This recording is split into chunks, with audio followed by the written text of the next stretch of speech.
সকাল 8টার সময় কোন্নগর ফেরিঘাট থেকে ফেরি ধরে চলে যাব ওপারে। ওপার থেকে অটো ধরে সোদপুর স্টেশন, সেখান থেকে ট্রেন ধরে কাঁচরাপাড়া স্টেশন, কাঁচরাপাড়া স্টেশন থেকে অটো ধরে তারপরে যাব রিলায়েন্স জুয়েলারি, যেখানে আমি জব করতাম। আগেই বলে রাখি, এই ভিডিওটা কিন্তু অনেক দিন আগেকার, এটা হয়তো ফেব্রুয়ারি মাসের।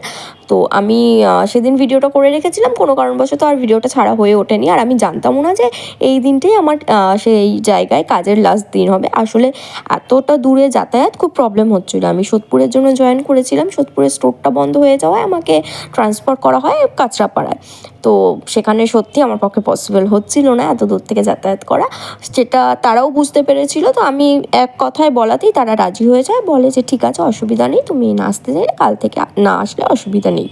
তো যাক, ভালোই হলো। ফেরার পথে এই চপটা, মানে এই চপের দোকানটা আমি দেখতাম, খাবো খাবো ভাবতাম, কিন্তু খাওয়া আর হয়ে ওঠেনি। তাই আজকে ভাবলাম এরপরে আর আসা যদি না হয়, তাই খেয়েই নি। খেয়ে দিয়ে এই আসার পথে ট্রেনটা আমার যে কী ভালো লাগতো, মানে এত ফাঁকা থাকতো, আমার ভীষণ ভালো লাগতো। ফেরার পথটা বেশ অনেকটা টাইম ট্রেনে নিজের সাথে সময় কাটাতে পারতাম। যাক গিয়ে ভালো একটা সময় শেষ হয়ে গেল এইভাবেই।